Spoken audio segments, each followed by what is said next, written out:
Okay, we're here at E3 2009 with Johnathan, Wendell, Fatal1ty. How's it going? Good, how you doing, man? Good. One of the first things I want to talk about is QuakeLive. Have you had a chance to play it much, and what are your opinions on it so far? Well, I think QuakeLive has been awesome. I've been playing a pretty good amount. I probably only have like a little over 24 hours on it, but I think the game is great because the netcode is somewhat similar to 1.17. I think they really messed it up at 1.25 and after that. So for me, the netcode and everything was really good. So it feels like just playing the game back when it was in the test days or when it first came out. So I'm really liking it a lot. So the Fatal1ty handle, that's yours on QuakeLive. You're the Fatal1ty. Yeah. Okay. And one of my friends, he gave me a little brochure yesterday. It was about some video game camp that has your name on it. Do you know about this? Well, we had a Camp Fatal1ty for like the last 2 years. And we basically were dealing with like UCLA, different colleges around the U.S. And we would fly the guys all the way out to UCLA for the grand finals, trying to get all the best gamers from different colleges, like the camps, to compete against each other to have a champion. Unfortunately, the guy who won the championship in like New York, his flight got canceled or delayed or whatever, so I ended up missing him. So I I went to New Jersey for one of my mall tours and met up with him and had dinner with him and his family and everything. So I was able to make up for that for him. This is like a curriculum for like young kids or something, though. It was for like it's 13. More for, yeah, I think it's for younger kids, like age like 12 to 17. It's kind of like a summer camp for kids. I wish we had these when I was a kid. You could play video games for like 2 weeks. But so what is the curriculum like? What do the kids do? Basically, you learn a lot of things from you learn what it takes to be a pro gamer in the sense of like the training regimens. You learn like the actual timing of items, how to control maps and so forth. But also after that, after you create like your own demos, you actually are given the job of basically get to create your own highlight reel. So you have to make your own montage video of you playing and trying to build yourself up as a gaming celebrity or a gamer, and eventually build your own brand and company and make your own product. So that's kind of the goal behind it, to kind of give them something fun to do, but show them how to make it as a pro gamer.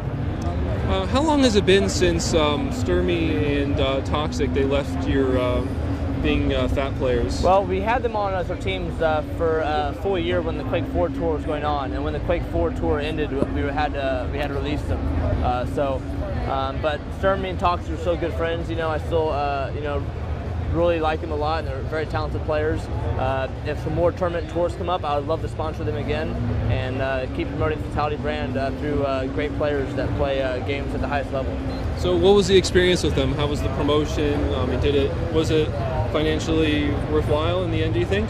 I think it's definitely always financially worth it. Through the Fatal1ty brand, I created it so I could sponsor gamers. For everything from when I started Fatal1ty brand, I instantly sponsored like 5 guys to play Counter-Strike with me for Inevitable Fate. Sponsored Destruct, Amic, Point Blank, Ice Salmon, and myself to play and travel around to different tournaments.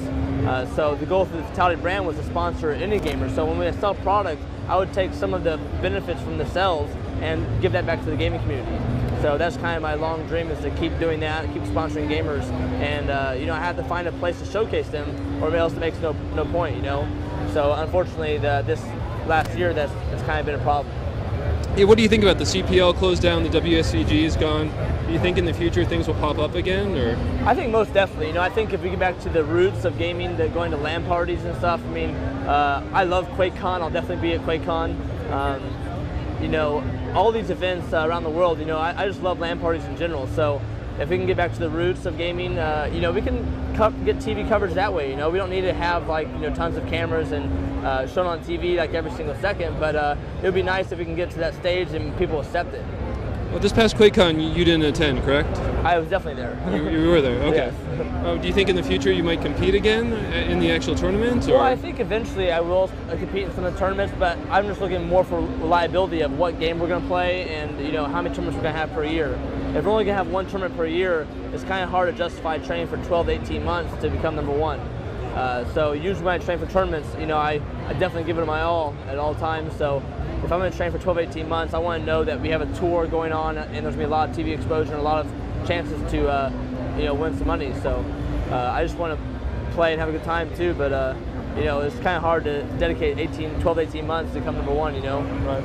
Recently you were in an event in Denmark and you broke, was it the Guinness World Record? I set a world record. You set a world. Yeah. So did you actually have the Guinness people there? Did they arrange that? And how was that? How did that work out? Guinness World Records, they invited me to come out to Copenhagen to basically set a world record for most kills in 1 hour in Quake 4. And I was expecting probably around 300 or 400 frags, and I ended up getting 672. So I was pretty stoked about it. I kind of found out some tricks about the game on DM17 that I never knew before. So I had about 200 kills about 20 minutes in, but the next 40 minutes I got another 472. So I was definitely getting better as time went on. So what games are you playing right now besides Quake 4 at your shootouts for fun? I'm playing QuakeLive. I love playing that with my friends. I got Chris Ferguson, the poker player, to play with me a lot. He plays a lot of games too. Been playing Call of Duty World at War. Been playing a lot of other random games too, but playing Street Fighter 4 a little bit. And then after that, those are mainly the games I've been focusing on lately. Just playing World at War a ton. QuakeLive whenever I get a chance with friends. I just got new internet in my place. I got fiber optics at my building where I live now, and I ping like 9 milliseconds to Los Angeles. Oh gosh. So I'm actually super addicted right now to play a lot. But I'm still in a moving process. I just moved from Kansas City to Las Vegas, just so I can spend more time with friends and younger people. Missouri was getting kind of old for me, so I moved there and just really looking forward to getting my place finished and my game room built out. And I have Fusion IO guys. They're going to help me build my entertainment center and help me build my game room a little bit. So I'm really looking forward to really making it really very elite in the sense of all the stuff I have there. I have friends come over and play games and play that 9 millisecond thing, So concerning QuakeLive, have you talked to software about possibly giving them advice for how it could be better for pro gaming at all, or do you have any opinions just of yourself? Well, I saw Todd here yesterday, and I saw Steve Nicks as well. I think we definitely were, talking about doing something together maybe in the future. I don't know what it is, but I'm really good friends and a really good fan of Quake. As you know, I've been a Quake fan since, I've been a software fan since 1993. So kind of always a Quake guy. But I look forward to, if I can help out, or if I can, play the game, or if we can get some tournaments going really big for that game, it'd be really cool. So what new products are you showing off here at E3 this year so far? Well, we're showing off a new pair of headphones. Let's see if I can grab one for you. We already have our Fatal1ty line of headphones already out, but this is our newest line. This is our Fatal1ty silencer headphones.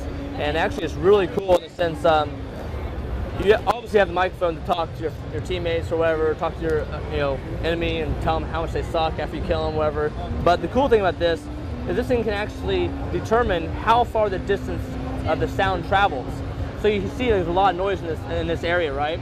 Well, if the noise travels like 10 feet, whereas I'm on the headphones and I'm like, okay guys, I'm at RA, come help me, or whatever, they can, there's a shorter distance to the microphone. So the microphone actually recognizes that the distance is traveling farther for the background noise, and my voice is traveling only like a couple inches.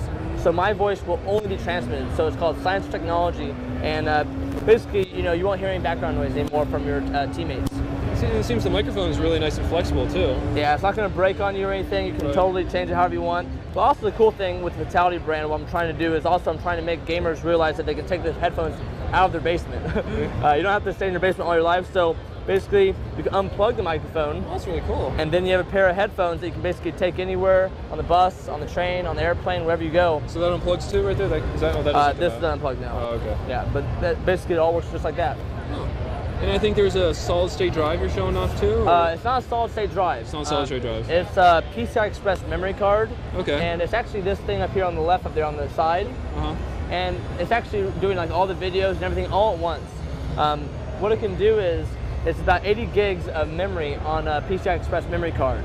And this thing is probably the coolest thing I've seen probably in a while. What it can do is, eventually their goal is to have it as a bootable device. So have the PCI Express card as a bootable device, and this will actually bypass the serial ATA and IDE cables that have the normal lag to boot up and load things, right? Well, this doesn't have it anymore. You're talking right to the bus. So basically you're going to have instant boots, basically Windows booting up as fast as possible, probably in a second. You load all your applications on it. You would load your favorite games. Loading new maps or loading new episodes or whatever you're loading would be instant, rather than waiting for that load time all the time. So So this is going to be a big improvement to your gaming and also just your digital lifestyle, basically being on the computer. So what is it? Is there a price yet, or? The price, I believe, right now is around $895, I believe. And this is the first time it's ever been available to the consumer market. Usually it's the enterprise market they've been attracting to for people who have big servers and big file systems going on. But yeah. Okay, well, thanks for joining us here at E3 2009. All right, thank you very much, man.